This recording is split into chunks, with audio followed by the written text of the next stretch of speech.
Welcome to Mike's Literary Minute, where books can be listened to and enjoyed. My name is Michael, and I've been listening to audiobooks since the mid-'80s, and a lot of people who follow my channel do know that. I started listening to audiobooks back in the days of cassette tapes, and when they were starting to transition from cassettes to CDs, an author that I found was J A Jance. And at the time, J A Jance wrote basically two characters. It was J.P. Beaumont and Joanna Brady. She has, and I'm not saying recently, many years ago, started writing Allison or Allie Reynolds. And out of the three, the one I like the most is Allie Reynolds. And I can't tell you why. I just like the Allie Reynolds books more. The ones I can't really get into are the J.P. Beaumonts, and the ones that are a good mid-range are the Joanna Brady series. Well, many years ago, all of her fans got together. You know, we want a matchup between Joanna Brady, the character Joanna Brady, and the character J.P. Beaumont. And they did one. And believe it or not, it is on my list. I would very much like to listen or read the book, because you're taking two characters that one person is. It would be like if Robert Parker, bless his soul, had Jesse Stone have a novel with Spencer, which probably would be really, really cool. I don't know if they ever did that. I don't think he ever did it in any of the later books. Unfortunately, the man has passed, and the literature has not been the same, honestly. Robert Parker, the man, seriously, right here. Well, what we do have, though, is the second book where Joanna Brady and J.P. Beaumont got together. Once again, actual CDs, not a digital audio file from either Audible or someone else. Once again, we got the author, J A Jance. Now, the last video I did not mark who the reader was. My mistake. I am not going back to redo it and add it. I do not edit videos. I'm not good at it. I do it only when I have to. I am not going to edit the name in.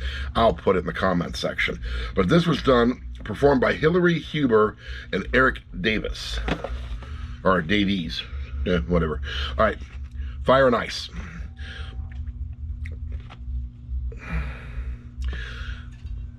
I have listened to a lot of J A Jance over the years. I've listened to the good portion, the first part of the Joanna Brady series. I think 5 or 6 of the first. I think there are 20 or 30 in the series. I've got 5 or 6 under my belt, and I've listened to almost all the Allie Reynolds series. I'm only missing, I think, 3 books out of that one. So I can sit there and say I'm very familiar with J A Jance's work. Oh, that noise. Don't worry about that. That's my 3D printer telling me my print's done. So, back to the video here. Very familiar with J A Jance's work. This book, it was a good listen to. I mean, collegiate scale, B, which is a 3. B, all day long, a 3. Better than the last book I did. And the reason being, the first part, J A Jance is real big in the backstory.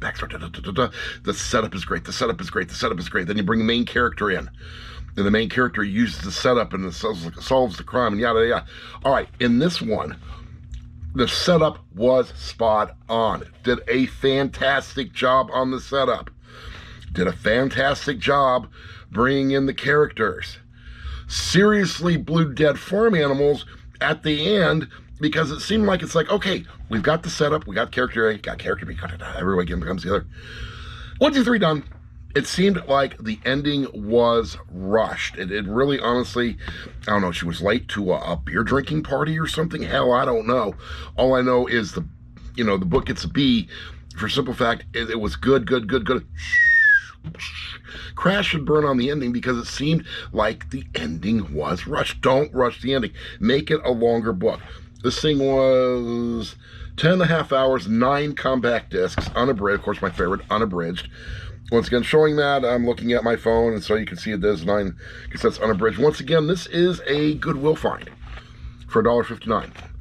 All right, expertly cataloged. You can get... There are many places to get audiobooks. People are like, well, audiobooks, they're expensive. They're 30, they're 40 bucks. I just showed 2 videos today, 2 examples of books of basically 20 hours of entertainment for $4. You can't even go to a movie for that. Hey,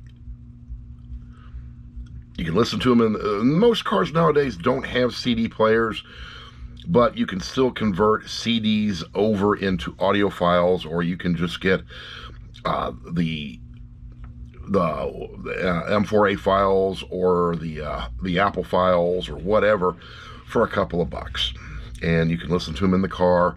That's what I do. I've got my phone. I actually have mine tethered to the head unit in my car. That way the steering wheel controls will work on the phone, and I can bring up maps and everything else. If not, it will work on Bluetooth. I just prefer to do it tethered because I get more advantage out of it. Phones nowadays are awesome. You can listen to books on the way to work. You can listen to books while you're sitting by the pool getting a suntan. I know you're not going to get suntan on December 31st, which is New Year's, and it is New Year's here. In fact, we're closing in on midnight. It's 11:27 my time, which is Central, on December 31st. I'm reading that off the phone. But you can listen to them. I listen to them when I'm doing housework. I listen to them while I'm doing yard work. When I'm working on my vehicles, I'll listen to books. I listen to books to help fall asleep. I listen to books while I'm at work as background noise. You know, where there's a will, there's a way. Actually, where there's a will, there's relatives. But in this case, where there's a will, there's a way. As I said about this book, the book that we were talking about here, J A Jance, I think the B was being generous because of the fact I think the ending was rushed. It was going good, and all of a sudden it just seemed to like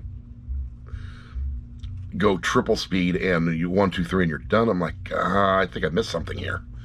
Now, I'm not the only person on the planet. I'm not the only person with an opinion. I'm probably not the only person who has ever read or listened to that book. So if you've read or listened to it, what do you think? We've got a comment section. Like, comment, share, subscribe. Put a comment. I do a pretty good job of responding to comments. I think I do a very good job of that. If I don't, please let me know, and I will do a better job. And in the meantime, as I have stated, it is December 31st, 2024. This dumpster fire a year is almost over, at least in San Antonio. It's only 2024 for 31 minutes. Yay. I can't wait. Of all the crap that's happened to me this year, I'm waiting to see what the hell happens in the next 31 minutes. And at that point, I'm afraid to get out of this chair because my back's giving me problems as it is. And if I get out of the chair, I'm probably going to face plant onto the carpet. Be that as it may, you guys stay safe out there. Have a great New Year's. Try not to blow yourself up unless you're the rednecks at the bottom of the hill, in which case, because they're going to be going until 4:30 in the morning, and I'd like to get some sleep. Not going to happen, but I'd like to get some tonight. So be safe. We'll see you next year.